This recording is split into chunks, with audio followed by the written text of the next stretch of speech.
Good afternoon. We are pleased that Congress has been able to meet our defense spending requirement and come together on a 2-year spending bill.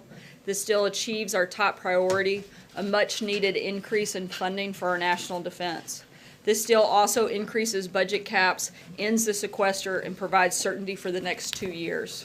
Defense spending will match the request made by the Pentagon and will reflect what the President signed into law with the National Defense Authorization Act. The bottom line is that thanks to President Trump, we can now have the strongest military we have ever had. Additionally, this deal increases the debt ceiling to March of 2019, which moves us away from crisis to crisis budgeting. It also ensures funding for our other critical priorities, including rebuilding America's crumbling infrastructure, tackling the opioids epidemic, and taking care of our great veterans. To discuss this agreement in more depth from a military perspective, we have Secretary Mattis here with us today. Secretary Mattis will come up to make a brief statement and take a few questions on the importance of funding our armed forces, and then I will be back up after him to answer questions on news of the day. Thank you, Mr. Secretary. Thanks. Well, good afternoon, ladies and gentlemen, and thank you for taking time out of your schedules to be here today. I've spent the last day and a half on Capitol Hill briefing the members of Congress on our 2018 National Defense Strategy.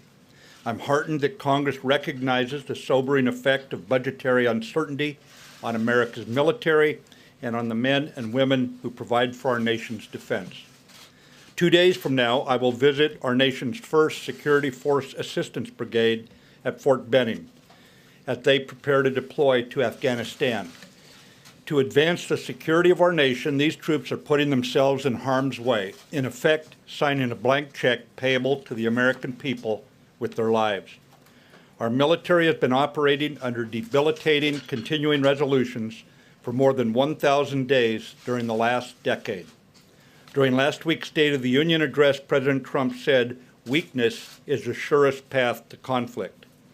In a world awash in change with increasing threats, there is no room for complacency. Failure to implement or fund the 2018 National Defense Strategy will leave us with a force that could dominate the last war, yet be irrelevant to tomorrow's security. We need Congress to lift the defense spending caps and support a 2-year budget agreement for our military. America can afford survival. For too long, we have asked our military to carry on stoically with a success at any cost attitude. The fact that our volunteer military has performed so well is a credit to their dedication and professionalism.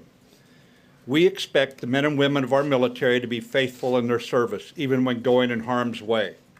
We have a duty to remain faithful to them. Absent a budget this year, America's military will not be able to provide pay for our troops by the end of the year. We will not be able to recruit the 15,000 Army soldiers and 4,000 Air Force airmen required to fill critical manning shortfalls. We would not be able to maintain our ships at sea with the proper balance between operations and time for training and maintenance. We would have to ground aircraft due to a lack of maintenance and spare parts, degrading our pilots' proficiency. We would deplete the ammunition, training, and manpower required to deter war. And we would delay contracts for vital acquisition programs necessary to modernize our force. I cannot overstate the negative impact to our troops and families' morale from all this budget uncertainty.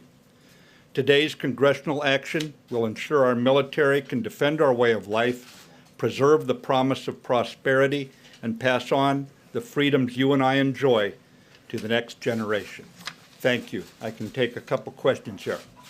Yes, sir. General, how damaged would a shutdown be? Would a government shutdown be, given that we have this deal, if there was a decision to shut the government down because, for example, the wall wasn't funded in this deal, how bad would that be to the military? Shutting down the government would be very damaging to the military for all the reasons I just cited about a continuing resolution, but then aggravated by the shutdown itself, where we actually send home all non-uniformed personnel except those in a few critical areas. It just paralyzes everything that we do if we go into that, other than the ongoing active operations at sea, and there The troops will continue to fight. The ships will stay at sea. But the bottom line is training's delayed. The impact just ripples through the force.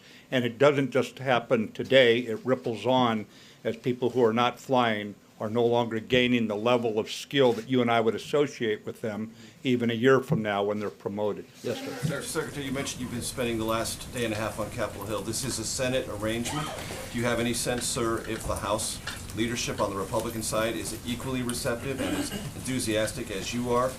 And also, service secretaries, particularly the Navy Service Secretary, has said the funding problems are not maybe a direct cause, but contributed to the deaths of seamen in the South China Sea, the two most recent accidents. Can you tell the country, if this money is in fact provided, all of the problems associated with training, maintenance, that have been plaguing the military will be eliminated?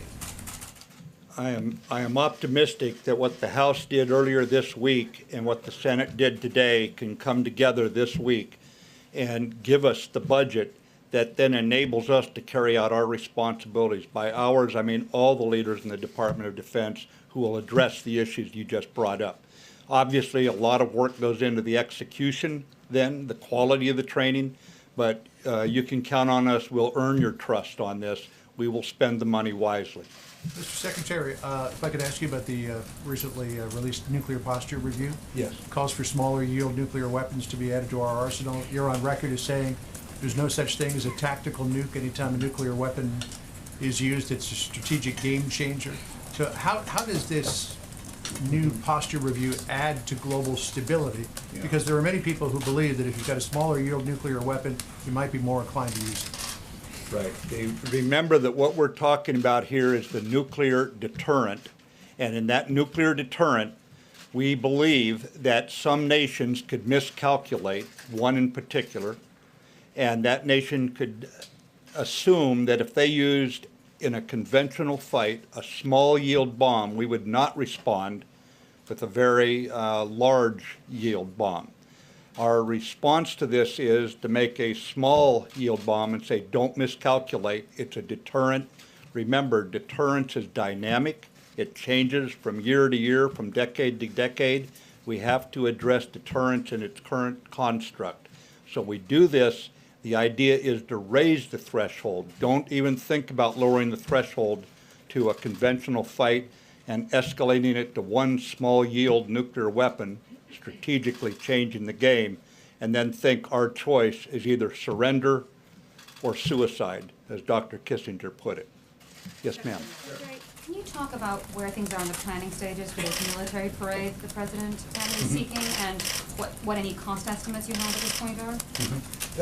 I think we're all aware in this country of the president's affection and respect for the military. We've been putting together some options. We'll send them up to the White House for decision. A question about North Korea, but also follow up on Catherine's question there. You just laid out the argument for fully funding the military, why you think every dollar counts. So why divert time, energy, financial resources to the planning of a parade as the president has asked? Again, I think that what my responsibility is to make certain I lay out the strategy and make the argument for the oversight of Congress to make a determination of fully funding us. As far as the parade goes, again, the president's respect, his fondness for the military, I think is reflected in him asking for these options. Yes, ma'am. Oh, I'm sorry, on North Korea. Can I ask you whether you think that war is actually nearer or closer with North Korea than it was at the time the administration took office? And do you support any kind of meeting or communication between Vice President Pence and North Korean officials at the Olympics? Well, on the second, Vice President Pence is quite capable of making the call on that while he's in Korea. As far as the situation with Korea, it is firmly in the diplomatic lane. We have seen much stronger diplomatic action. For example, the last 3 United Nations Security Council resolutions, unanimous.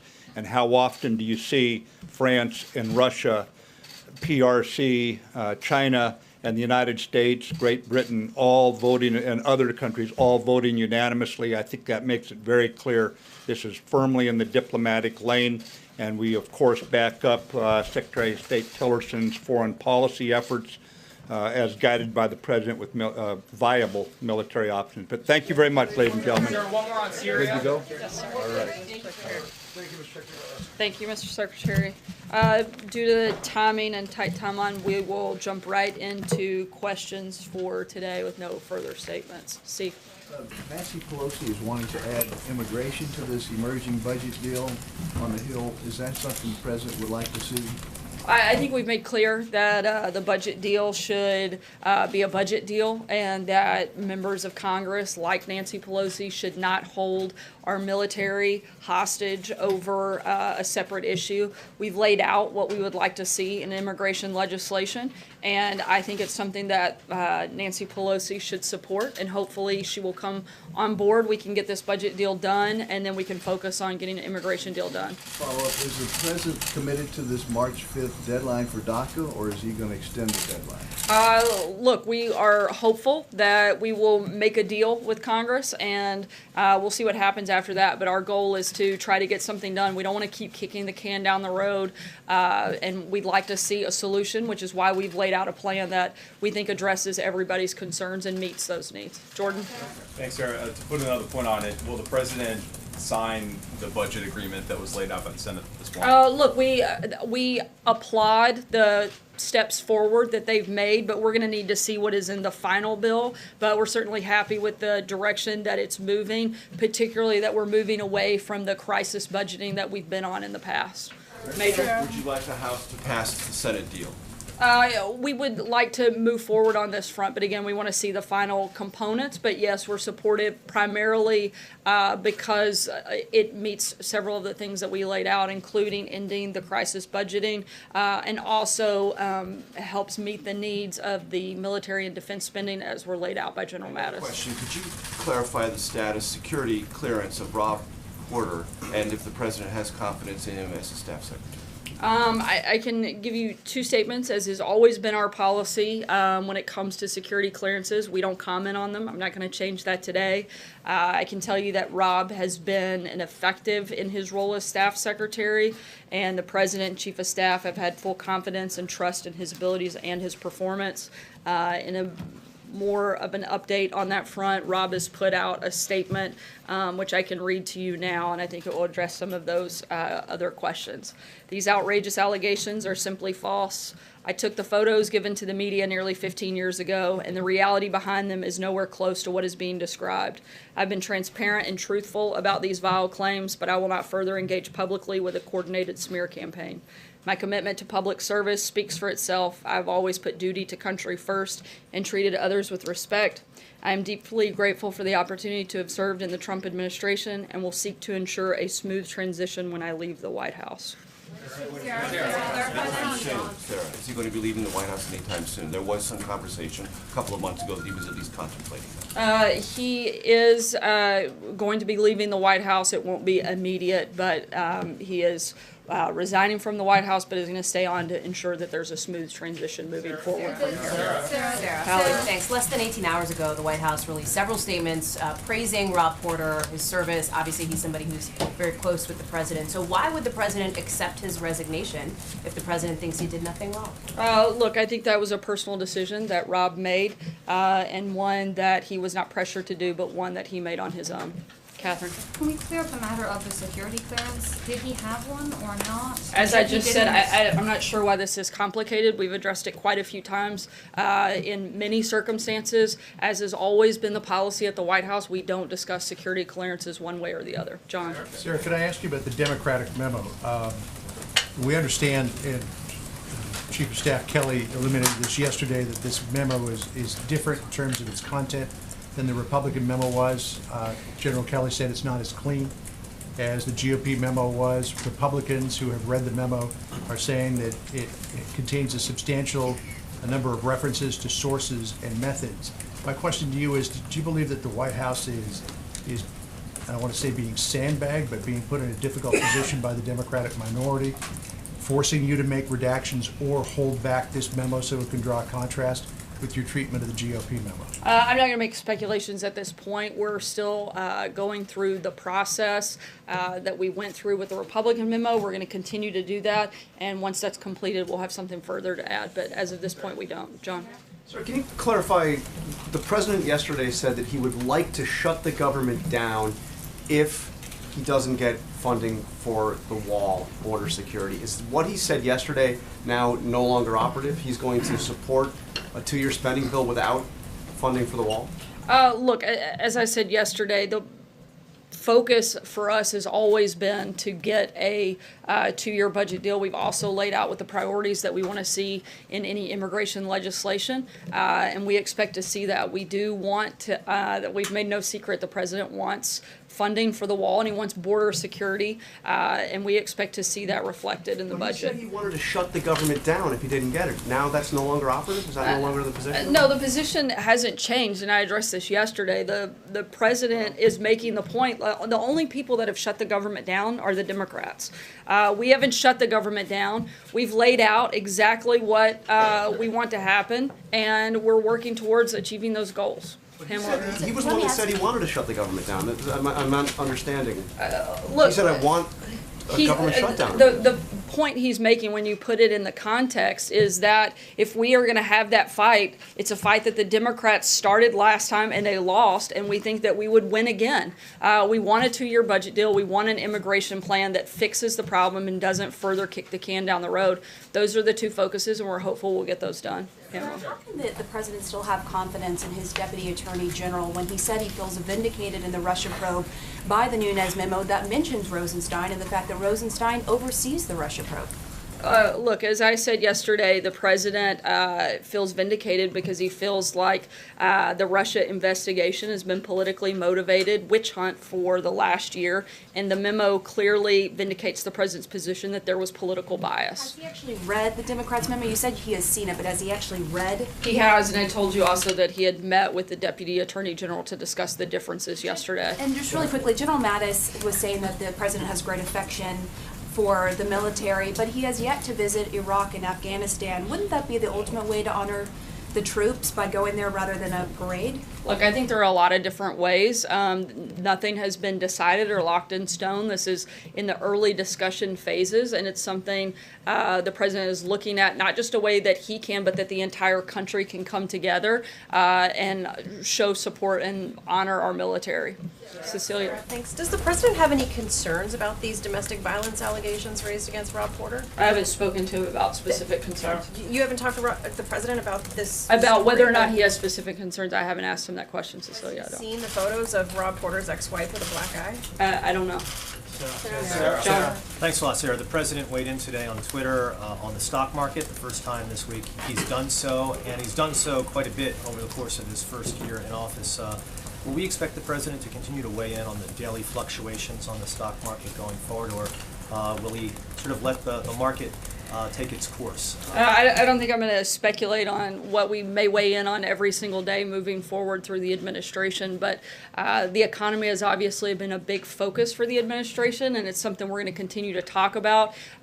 We have a very strong economy. We feel very confident in the direction that we're moving, and certainly the focus on the long-term economic fundamentals that this administration has been advocating for. On the immigration deal, would the president be open to the idea of just 2 pillars of what he's put forward being part of an immigration deal, that being funding for that border wall with Mexico, an increased border security, and then of course a legislative fix for those DACA recipients? We've laid out the 4 pillars that we want to see in immigration legislation. Shannon? The president today called these text messages from the FBI bombshells. Does he believe there was a conspiracy in the FBI to try and undermine his candidacy, to try and help Hillary Clinton? Can you explain a little bit more his thinking about what he's seen in these text messages? I think it just further shows that there is reason for all of us to have great cause for concern in this process, and we hope that it's more thoroughly and fully looked at as we move forward. Just quickly on the FBI, are there some more specific changes, personnel changes you'd like to see at the FBI? Not that I'm aware of at this time. Stephen? I just want to give you a chance to respond to the concerns about the propriety of this parade down Pennsylvania Avenue. A lot of people in the country think that that's That's not how the American military should be presented to the world, rolling tanks down America's Main Street. What do you think? Look, as I said, we haven't made a final decision. The president's simply exploring different ways that he can highlight and show the pride that we have in the military, the people that have served and sacrificed to allow us all of the freedoms that we have. The president's very proud of the United States military and all that they do on behalf of all of us, and we're simply exploring options. I think it's way too far speculation to start weighing in on, whether or not we think certain things are appropriate when nothing has been decided and it's literally in a brainstorming session. Is it true that the report that the president essentially gave a directive to the Defense Department that this is something that must happen? No, the president asked them to look at different ways and explore and see what those options look like, as the secretary said. Take one last question. Sarah, to follow up on these text messages, does the president believe that former President Obama was involved in the investigation, the Russia investigation against him, which is what alleged between those texts between Peter Strzok and Lisa Page? I'm not aware of that specific concern, but I think that there is a lot within those text messages that gives us great cause for concern, and we, again, hope that they look at them thoroughly and investigate this process more fully. Thanks so much, guys.